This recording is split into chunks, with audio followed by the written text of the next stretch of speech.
TVI செய்திகள் டொரண்டோவிலிருந்து S J. Ramprasad. வணக்கம்.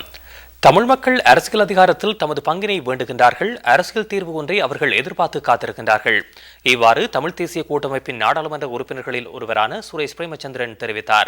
தமிழ் மக்கள் இதுவரை இடம்பெற்ற தேர்தல்களில் எதற்காக தமிழ் தேசிய கூட்டமைப்புக்கு வாக்களித்தார்கள் என்பதை அரசு தலைவர்கள் கவனத்தில் கொள்ள வேண்டும்.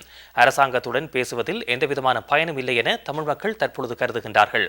எனவே நாட்டை விட்டு வெளியேறுதல் அல்லது திரும்பவும் போராடுதல் என்பவற்றில் ஒன்றை அவர்கள் தெரிவு செய்ய வேண்டிய நிலையில் உள்ளார்கள் என்றும் சுரேஷ் பிரேமச்சந்திரன் கூறினார்.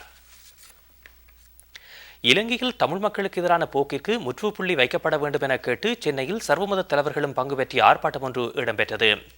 இலங்கையில் இஸ்லாமிய, இந்து, கிறிஸ்தவ மத வழிபாட்டு தலங்கள் தொடர்ந்து தாக்கப்படுவதாகவும் அழிக்கப்படுவதாகவும் ஆர்ப்பாட்டத்தில் பங்கு பெற்றவர்கள் கூறினார்கள்.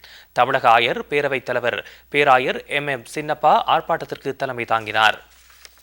ரஷ்யா அதன் நாசகாரி யுத்த கப்பல் ஒன்றினை கருங்கடல் கடற்படை பிரிவில் இருந்து சிரியா நோக்கி அனுப்பி வைத்திருக்கின்றது. ரஷ்ய கடற்படை வட்டாரங்கள் இந்த தகவலை ராய்ட்டர்ஸ் செய்தி ஸ்தாபனத்திடம் தெரிவித்தன.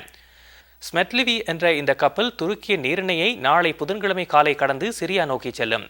சிரியாவின் எந்த பகுதியை யுத்த கப்பல் சென்றடையும் என்பதை ரஷ்ய கடற்படை பேச்சாளர் தெரிவிக்கவில்லை. விரிவான செய்திகள் டிவிஐயின் செய்தி அறிக்கையில் இடம்பெறும்.